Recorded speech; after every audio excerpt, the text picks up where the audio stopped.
तरलता समस्याको समाधान तत्काल सम्भव नदेखिएको बैंकर सरको दाबी। असारसम्म निक्षेपको ब्याज दर 18% पुग्ने चेतावनी। राष्ट्र बैंकको पछिल्लो नीतिप्रति विज्ञहरू पनि चिन्तित। फागुन 16 गते अघि नै एमसीसी पारित गर्न सत्तारूढ नेपाली काङ्ग्रेसको दौडधुप। सत्ता घटक दलले साथ नदिई एमालेसँग साँठगाँठ गर्ने प्रधानमन्त्री देउवाको तयारी। र निरन्तर बढिरहेको शेयर बजारमा बुधबार भने ब्रेक। समग्र परिसूचक दोहोरो अङ्कले घट्दा कारोबार रकम र शेयर सङ्ख्यामा पनि गिरावट।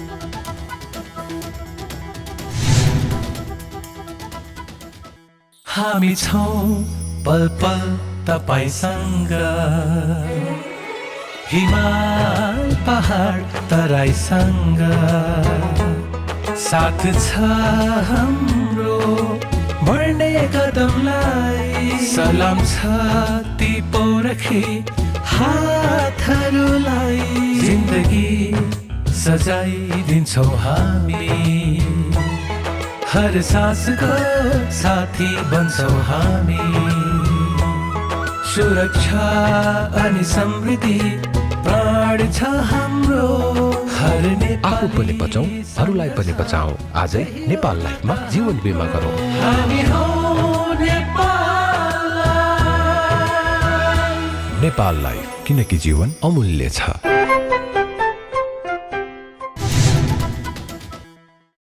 नमस्कार, कारोबार समाचारमा स्वागत छ। अब समाचार विस्तारमा।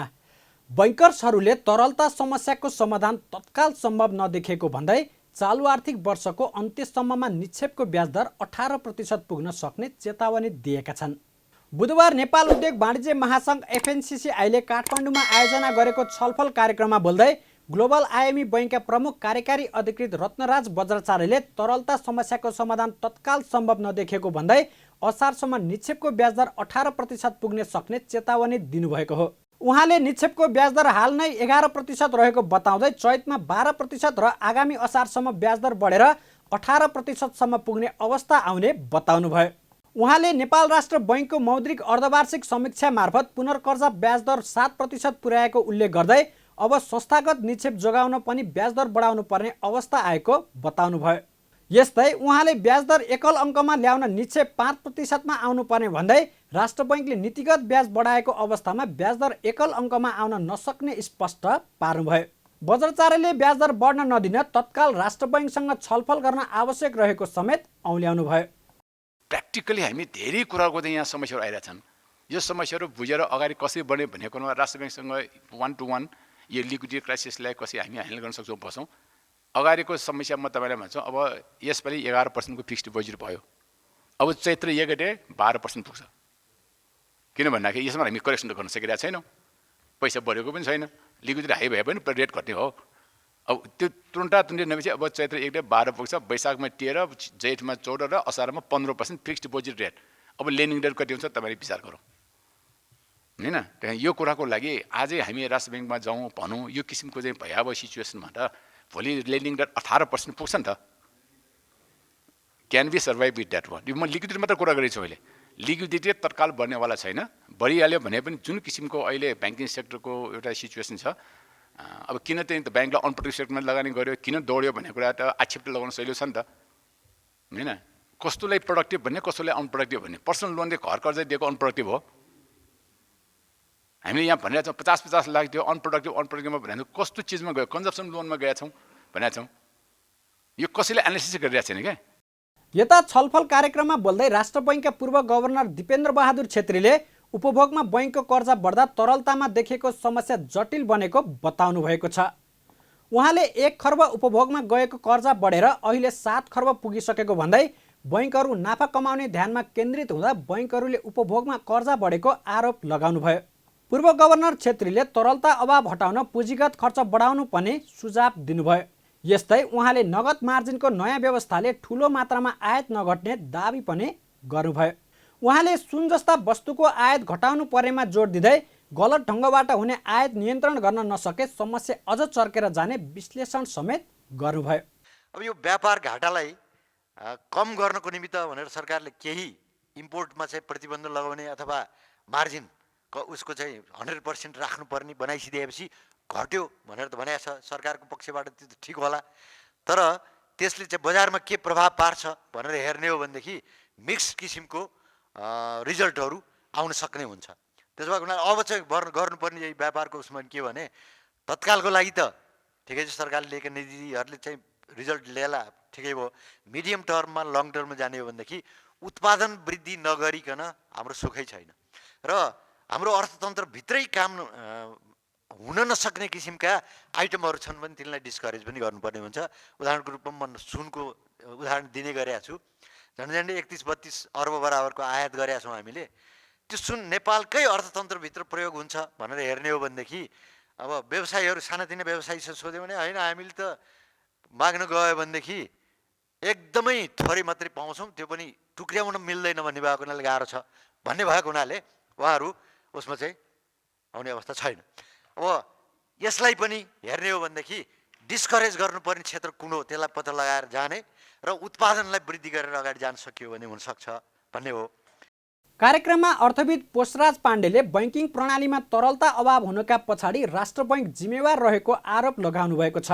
उहाँले पछिल्लो समय बैंकिङ प्रणालीमा कर्जा प्रवाह अत्याधिक भएको र बैंकहरू थप कर्जा दिन नसक्ने अवस्थामा पुग्नुमा राष्ट्र बैंक दोषी रहेको आरोप लगाउँदै राष्ट्र बैंक असफल भएको टिप्पणी समेत गर्नुभयो। अर्थविद पाण्डेले केन्द्रीय बैंकले 2% बिन्दुले ब्याजदर बढाएको प्रति आपत्ति समेत जनाउनुभयो। अहिले नि ब्याङ्किङ सिस्टमभित्रकै तपाईँ डेटा हेर्नुहुन्छ भनेदेखि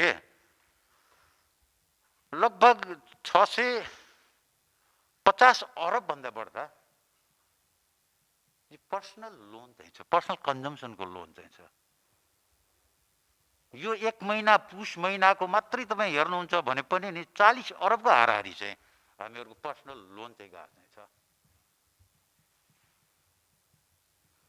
भनेदेखि त्यो कमर्सियल ब्याङ्कले त्यसरी एग्रेसिभली अब त्यो उसको बजार भनेदेखि डिपोजिट कति पर्सेन्टले 100 चान्चुनले डिपोजिट बढिरहेछ अनि तपाईँ 400 अरब के अरे 300 चान्चुनमा लगभग 400-390 प्लसको अरबमा तपाईँ लोन चाहिँ तपाईँ दिनुहुन्छ भनेदेखि लिक्विडिटी क्राइसिस नभए के हुन्छ त? त्यो बेलामा सेन्ट्रल ब्याङ्कले के हेरेर बसेको चाहिँ थियो? त्यो कमर्सियल ब्याङ्कले त्यसरी एग्रेसिभली मतलब त्यो लोनमा जाँदाखेरि दिँदाखेरि सेन्ट्रल ब्याङ्कले के हेरेर बसेको थियो? त्यो एकाउन्टेबल हुनुपर्ने कि नपर्ने? यस्तै कार्यक्रममा योजना आयोगका पूर्व सदस्य डाक्टर गोविन्द नेपालले मुलुकको अर्थतन्त्रमा ठूलो आर्थिक सङ्कट आउन सक्ने चेतावनी दिँदै विगतमा हुने गरेका भ्रष्टाचारको कारण अहिलेको अवस्था आएको दाबी गर्नुभएको छ। एफएनसिसिआईले तरलताको अभावबाट विद्यमान सङ्कट समाधानको उपाय, उद्योगका लागि भएको पुँजीको अभाव, पुँजीको लागत कम गर्न कर्जाको ब्याजदर एकल बिन्दुमा व्यवस्थापन गर्न सकिने उपाय, आयातमा गरेको कडाई लगायतको विषयमा विज्ञहरूसँग छलफल गरेको हो। सुनसरीका किसानहरू बालुवामा उब्जने खेतीमा आकर्षित भएका छन्। कृषि पेसालाई निरन्तरता दिएका किसानहरू आधुनिक खेती थालेसँगै आम्दानीमा समेत मनग्गे कमाएका छन्। एक रिपोर्ट। असगर अली बालुवामा मोहर फलाउने ध्याउनमा लागेका हुन्। उनको दैनिकी र लक्ष्य भनेकै कोसीको बाढीले बन्जर बनाएको जमिनमा फसल उब्जाउनु हो। कोसी गाउँपालिका वडा नम्बर 5 कुम्याही हुर्किटोल घर भएका अली बालुवामा खेती गर्ने नमुना कृषक समेत हुन्। उनले यस अघिका बाली भने उठाइसकेका छन्। मनग्गे आम्दानी गर्दै आएका अलीले यति बेला 12 बिघा भन्दा बढी बालुवामा मौसमी खेती लगायतका विभिन्न बाली लगाएका छन्। गाउँपालिकाको सहयोगमा राजस्थान समेतको भ्रमण गरी सिकेको ज्ञानलाई व्यवहारमा उतारेको अली यति बेला कागती खेतीसँगै अन्य बाली उब्जाउको क्रममा छन्। अलीले बालुवामा लगाएको बालीमा डिप बोरिङ र थोपा सिँचाइको माध्यमबाट पानीको प्रबन्ध मिलाएका छन्। जलकुम्भी लगायतका झारपात कुहाएर प्राङ्गारिक मल बनाइएको छ। बालुवालाई उब्जाउ योग्य बनाउन बाहिरबाट माटो ल्याएर लेभलिङ गरी अलीले खेती गरेका छन्। जुन हाम्रो यो बाढी आयो त्यसपछि यो जग्गा चाहिँ बालुवै बालुवा भयो सर हाम्रो। अब यो बालुवामा अब कसरी के गर्ने भनेर हाम्रो धेरै चिन्ता थियो सर। हाम्रो अध्यक्षजीले धेरै सहयोग पनि गर्यो, आलु पनि राम्रो फल्यो। अहिले 8 बिघामा हाम्रो मकै खेती छ, 1 बिघा हजुरको गेहूँ खेती छ, अनि 3 बिघा परोल खेती छ, अनि 2 बिघा तपाईँको यो कागती खेती, अनि 1 बिघामा खरबुजा र लौकी र करेला छ। घरमा एउटा ट्र्याक्टर थियो पहिला बुवाको पालोमा, अहिले सर 3वटा ट्र्याक्टर भइसकेको छ सर। हाम्रो यो चाहिँ खेती पेसामा राम्रो आम्दानी सर। अलीसँगै उनका छोरा समेत यही पेसामा छन्। 6 वर्ष विदेशमा श्रम गरेका सम्मी उल्लाह दुःख र कष्ट सहनु परेको र कमाई समेत राम्रो नभएपछि घर फर्किएका छन्। उनी समेत बाबुले थानेको पेसामा मनग्य कमाई देखेपछि खेती किसानीमै रमेका छन्। पहिला विदेशमा बसेर आएको थियो सर। विदेशमा बस्यो, विदेशमा धेरै दुःख पायो सर। कर्मीमा चाहिँ धेरै दुःख पायो, त्यतिकै कमाई भएन उता। त्यहाँबाट बुवाले भन्यो घर आइजा, घरमा खेतीबारी गर। म त्यही कारणले सब्जी खेती गरिरहेको छु। अनि मकै, सब्जी, आलु, तरकारी खेती गरेर धेरै आम्दानी, राम्रो आम्दानी छ सर। कोशी गाउँपालिकामा 3300 बिघा जग्गा बालुवा जमिन छ। सप्तकोशीको बाढीले बालुवामा परिणत गरेको बन्जर जमिनलाई गाउँपालिकाले लेबलिङ गर्नेदेखि किसानका लागि राहत प्याकेजका काममा सघाउँदै आएको छ। हामीले किसानहरूमा चाहिँ अहिले लगानी गर्दैछौँ, किसानहरूलाई प्रोत्साहित गर्दैछौँ। किसानहरूले त्यो जग्गालाई चाहिँ विभिन्न माध्यमबाट अहिले धानको खेतीको रूपमा पनि प्रयोग भएको छ। त्यो जग्गाहरू धान पनि उब्जनी गरेको छ र त्यसमा चाहिँ तरकारी खेतीको रूपमा परवल खेती पनि प्रस्ताव छ। त्यसपछि तरबुजाका खेतीहरू पनि त्यहाँ गर्दैछन् किसानहरू। र अहिले पछिल्लो समय हेर्दाखेरि विभिन्न किसिमको अन्य बालीहरूले गेहूँ पनि अहिले उब्जाउँदैछ त्यसमा। त्यो सब कुराहरूको लागि हामी अहिले त्यो किसानहरूलाई त्यो खेतीतिर चाहिँ अहिले उत्साहित गर्दैछु। त्यो खेतीमा चाहिँ त्यो जग्गा सम्पूर्ण 3300 बिघा जग्गा नै सदुपयोग गर्नका निम्ति हामीले किसानहरूमा अहिले विभिन्न किसिमका लगानीहरू गरिरहेका। विदेशमा कष्ट सहेर काम गरिरहेकाहरूका लागि सुनसरीको कोशी गाउँपालिकाका यी बाबु र छोराको लगन र परिश्रम पक्कै उदाहरणीय बन्न सक्छ। काठमाडौँ तराई मधेस द्रुतमार्ग निर्माण कार्यमा सरकारका सरकारवाला मन्त्रालयहरूबीच समन्वय गर्न संसदीय समितिले निर्देशन दिएको छ। बुधबार बसेको प्रतिनिधि सभा अन्तर्गतको विकास तथा प्रवृत्ति समितिको बैठकले सरकारवाला मन्त्रालयहरूका बीचमा समन्वय नहुँदा काठमाडौँ तराई मधेस द्रुतमार्ग निर्माणको काम प्रभावित भएको भन्दै अन्तर्मन्त्रालय समन्वय गर्न निर्देशन दिएको हो। समितिले ठेक्का प्राप्तिको व्यवस्थापन, डिजाइन अनुसारको थप जग्गा अधिग्रहण तथा रुख कटान लगायतको समस्या समाधानका लागि भौतिक पूर्वाधार तथा यातायात मन्त्रालय, वन तथा वातावरण मन्त्रालय लगायतका सरकारवाला मन्त्रालयहरूलाई निर्देशन दिएको समितिकै सभापति कल्याणी कुमारी खड्काले बताउनुभयो। समितिले काठमाडौँ तराई मधेस द्रुतमार्गको अध्ययन अवलोकन भ्रमण गर्ने पनि निर्णय गरेको छ। यस्तै काठमाडौँ तराई मधेस द्रुतमार्ग आयोजनाको सम्बन्धमा अध्ययन गरी समितिलाई प्रतिवेदन पेश गर्नका लागि बनाएको उपसमितिले कोभिड-19 को प्रभावका कारण काम सम्पन्न गर्न नसकेकाले थप 2 महिनाको लागि उपसमितिको म्याद थपिएको पनि सभापति खड्काले जानकारी दिनुभयो। काठमाडौँ तराई मधेस द्रुतमार्ग आयोजनाको समितिले उपयुक्त स्थलगत अध्ययन भ्रमण अवलोकन गर्ने निर्णय गर्दछ। हामीले यो भ्रमणको लागि चाहिँ एउटा अलि चाँडै निर्णय गरौँ भन्ने हो।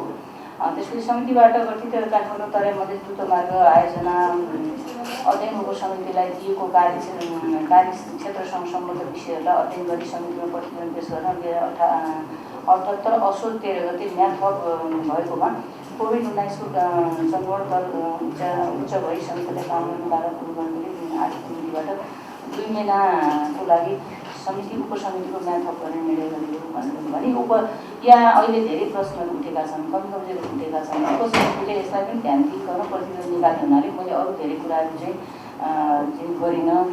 बैठकमा बोल्दै सांसद गणेश पहाडीले स्थलगत अवलोकनका क्रममा वन मन्त्रालयले रुख कटानको आदेश नदिँदा काममा अवरोध भएको देखिएको बताउनुभयो। राष्ट्रिय गौरवको आयोजनाहरूमा रुख कटान गर्नुपर्ने भएमा मन्त्रालयले तुरुन्तै सहजीकरण गर्नुपर्नेमा उहाँले मन्त्रालयको ध्यानाकर्षण गराउनुभयो। आयोजना अन्तर्गतका कतिपय प्याकेजहरूको ठेक्का व्यवस्थापन नभएको र जग्गा प्राप्तिमै समस्या रहेकोले निर्धारित समयमा सम्पन्न हुनेमा चुनौती देखिएको उहाँले उल्लेख गर्नुभयो। यस ठाउँमा सर्भिस ट्र्याक निर्माणको क्रममा चाहिँ वनले चाहिँ रुख कटानको लागि त्यतिखेर चाहिँ आदेश नदिएको कारणले गर्दाखेरि त्यो सर्भिस ट्र्याक निर्माणको अवरोध भएको भन्ने हामीलाई त्यहाँ ब्रिफिङ भएको थियो। कतिपय हाम्रा यस्ता अन्तर मन्त्रालय समन्वय हुन नसकेको कारणले गर्दाखेरि पनि यस्ता ठुल्ठुला राष्ट्रिय प्राथमिकता प्राप्त आयोजनामा, राष्ट्रिय गौरवका आयोजनामा समस्या हुने गरेका छन्। वन मन्त्रालयलाई म भन्न चाहन्छु, यस्ता राष्ट्रिय प्राथमिकता प्राप्त आयोजनाहरूमा चाहिँ वन मन्त्रालयले चाहिँ तत्कालै सहजीकरण गरेर चाहिँ यदि रुखहरू काट्नुपर्ने त्यस्तो छ भने त्यसमा चाहिँ कुनै पनि ढिलाइ नगरिकन चाहिँ सहजीकरण गरेर निर्णयमा प्रक्रियामा पुर्याउनको लागि पनि म वन मन्त्रालयलाई भन्न चाहन्छु। बैठकमा वन तथा वातावरण मन्त्रालयका सचिव डाक्टर प्रेम नारायण कणेलले आयोजनामा यसअघि मन्त्रालयले जग्गा र रुख कटानको लागि स्वीकृति दिएको उल्लेख गर्दै आगामी दिनमा पनि आयोजनालाई चाहिने वन क्षेत्र र रुख कटान गर्न दिन मन्त्रालय सकारात्मक रहेको बताउनुभयो। उहाँले सो विषय मन्त्रालयले मात्रै निर्णय गर्न नसक्ने भएकाले छिटोभन्दा छिटो मन्त्री परिषदमा प्रस्ताव लैजाने उहाँले बताउनुभयो।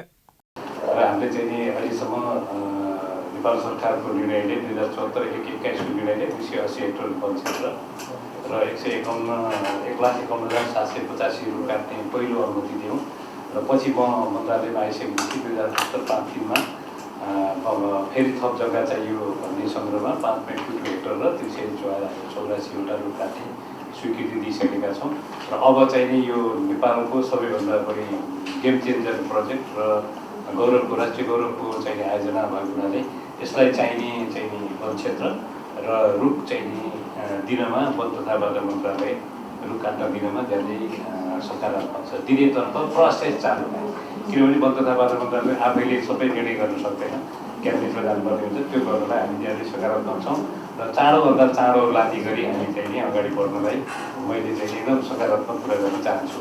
बैठकमा भौतिक पूर्वाधार तथा यातायात मन्त्रालयका सचिव रविन्द्रनाथ श्रेष्ठले अध्ययन बिना नै योजना छनौट गर्नाले निर्माणका क्रममा विभिन्न समस्या झेल्नु परेको बताउनुभयो।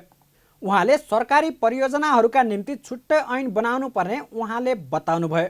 काठमाडौँ तराई मधेस द्रुतमार्ग निर्माणका लागि मन्त्रालयले आवश्यक सहयोग गर्ने पनि उहाँले उल्लेख गर्नुभयो। वास्तवमा ऐन कानुन अनुसार अब भनौँ ऐनै आउनुपर्छ भन्छु म।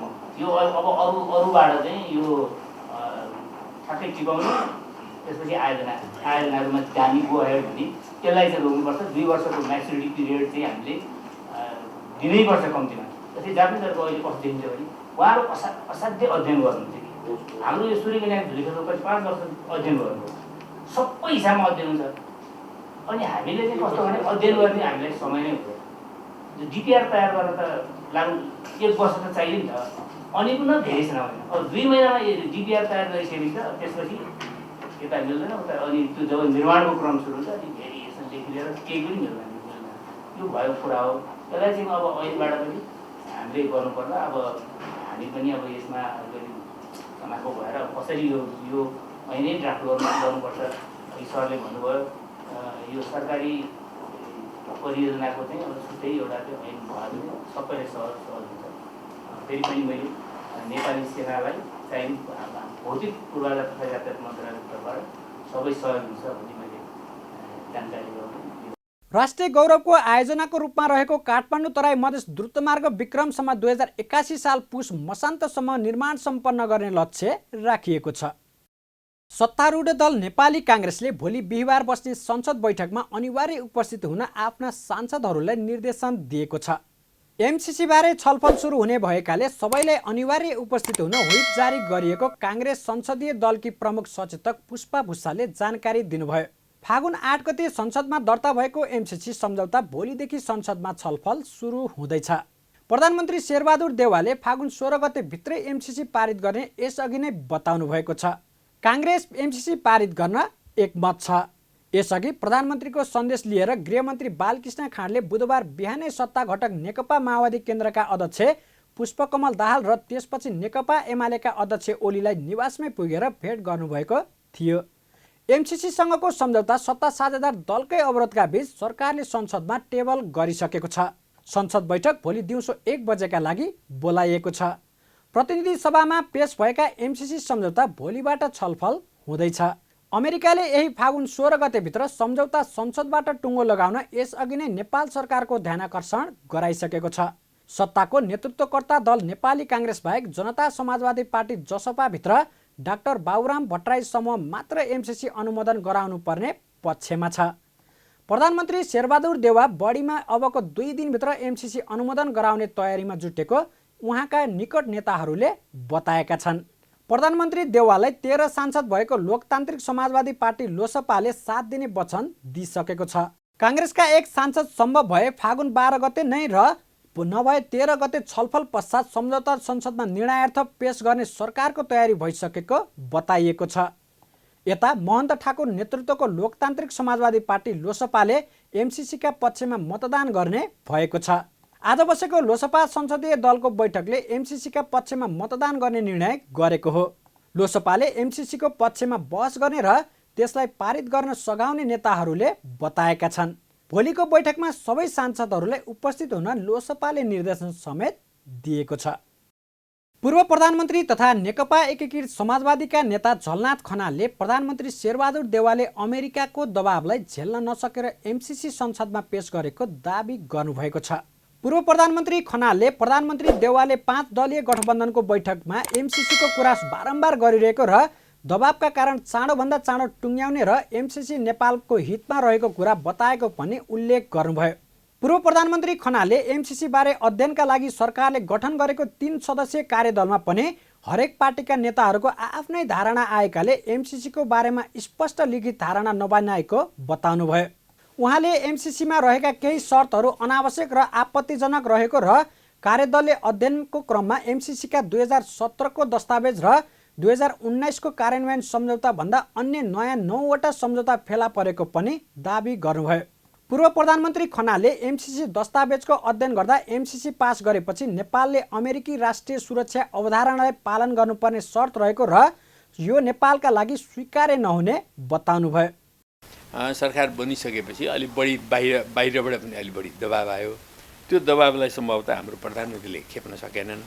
त्यो खेप्न नसकेपछि उहाँले पटक पटक अब यो 5 दलको बैठकमा चाहिँ उहाँले राख्नुभयो कि यो चाँडोभन्दा चाँडो टुङ्गाउनु पर्यो, इत्यादि गर्नु पर्यो, यो एकदम नेपालको हितमा छ भन्नुभयो। सुरुदेखि नै भन्ने हो भने हामीले त्यो दस्तावेज हेर्दाखेरि यो कुरा पारित गरिसकेपछि नेपालले चाहिँ नि अमेरिकी राष्ट्रिय सुरक्षा अवधारणालाई पालन गर्नुपर्ने भन्ने शर्त छ।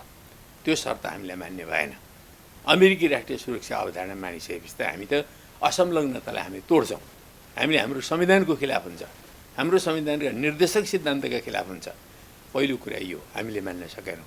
पूर्व प्रधानमन्त्री खनालले अमेरिकी महाशक्तिका सामु नेपाल सरकार नतमस्तक भएर एमसिसी संसदमा पेश गरेको आरोप लगाउनुभयो। पूर्व प्रधानमन्त्री खनालले एमसिसी सम्झौता 2 सरकारबीच नभए नेपाल सरकार र अमेरिकी एक निगमबीच भएको बताउनुभयो। उहाँले एमसिसी अन्तर्राष्ट्रिय सम्झौता नभएको भन्दै अमेरिकाले भन्दैमा नेपालको संसदबाट पारित गर्नुपर्ने कुरा स्वीकार्य हुन नसक्ने बताउनुभयो। संवादको क्रममा पूर्व प्रधानमन्त्री खनालले प्रधानमन्त्री देउवा अमेरिकाको पासोमा पर्नुभएको समेत बताउनुभयो। केही दिन यता निरन्तर बढिरहेको नेप्से परिसूचक बुधबार भने घटेको छ। जलविद्युत र म्युचुअल फन्ड बाहेकका सबै समूहका परिसूचकमा गिरावट आएपछि नेप्से परिसूचक 15.50 अङ्कले घटेको हो। गिरावटसँगै परिसूचक 2720.43 अङ्कमा ओर्लिएको छ। अन्य समूहको परिसूचक सबैभन्दा धेरै 2% घट्दा व्यापार र होटल तथा पर्यटन समूहको परिसूचक पनि 1% भन्दा धेरै घटेको छ। बाँकी सबै समूहको परिसूचक 1% भन्दा कमले नै ओह्रालो लागेको छ। जलविद्युत समूहको परिसूचक 1.07% र म्युचुअल फन्ड समूहको परिसूचक 0.87%ले बढेको छ। समग्र परिसूचक घट्दा कारोबार रकम र सेयर सङ्ख्यामा पनि गिरावट आएको छ। बुधबार 228 कम्पनीको 62,47,000 किता सेयर 3,13,12,00,000 रुपियाँ बराबरमा किनबेच भएको छ। मङ्गलबार 60,81,000 किता सेयर 3,21,28,00,000 रुपियाँ बराबरमा किनबेच भएको थियो। घटेको बजारमा दिव्येश्वरी हाइड्रो पावर र युनाइटेड इदी मार्दी आरबीको सेयर मूल्य 10%ले बढेर सकारात्मक सर्किट लागेको छ। यस्तै खलेम्दी हाइड्रोको 9.22% र तेह्रथुम पावर कम्पनीको पनि सेयर मूल्य पनि 8.84%ले बढेको छ। कारोबार रकमको आधारमा भने आज नेपाल टेलिकमको सबैभन्दा धेरै 19,37,00,000 र खलेम्दी हाइड्रोको 12,85,00,000 रुपियाँ बराबरको भएको छ। बाँकी कारोबारमा आएका कुनै पनि कम्पनीको 10 करोड माथिको सेयर कारोबार हुन सकेन। रुस र युक्रेन बीच भइरहेको तनावलाई रोक्न माग गर्दै मानव अधिकार तथा शान्ति समाजले प्रदर्शन गरेको छ। बुधबार मानव अधिकार तथा शान्ति समाजले रुसलाई तत्काल युद्ध रोक्न र शान्ति प्रवर्धन गर्न माग गर्दै नेपाल स्थित रुसी राजदूतावास अगाडि प्रदर्शन गरेको हो। प्रदर्शनपछि मानवाधिकार तथा शान्ति समाजको तर्फबाट रुसी राष्ट्रपति भ्लादिमिर पुटिनलाई लेखिएको पत्र राजदूतावासका अधिकारीहरूलाई बुझाएका छन्। पछिल्लो समयमा युक्रेनमा रुसले आक्रमण गर्न सक्ने भन्दै त्यसको विश्वव्यापी विरोध भइरहेको छ। अमेरिका, बेलायत लगायतका पश्चिमा देशहरूले रुसले युक्रेनमा हमला गर्न लागेको भन्दै त्यहाँबाट आफ्ना नागरिक फिर्ता बोलाएका छन्। विद्रोहीको नियन्त्रणमा रहेको युक्रेनका 2 क्षेत्रलाई रुसले स्वतन्त्र भएको मान्यता दिएपछि अमेरिका सहितका पश्चिमा देशहरूले रुसको भूमिप्रति आपत्ति जनाउँदै आएका छन्। कारोबार समाचारमा अब सुन चाँदी र विदेशी विनिमय दर सम्बन्धी जानकारी।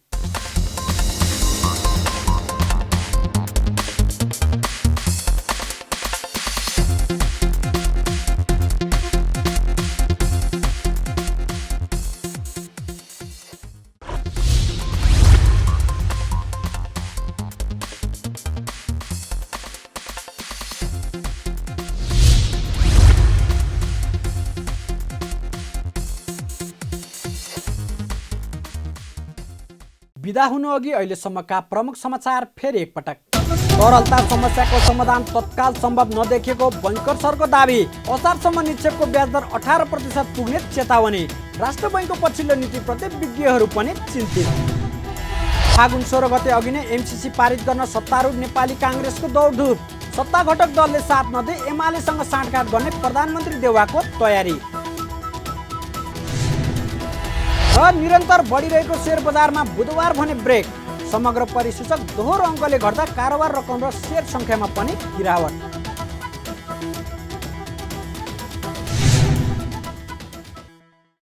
कारोबार समाचार सकियो। हामीलाई बिदा दिनुहोस्। नमस्कार।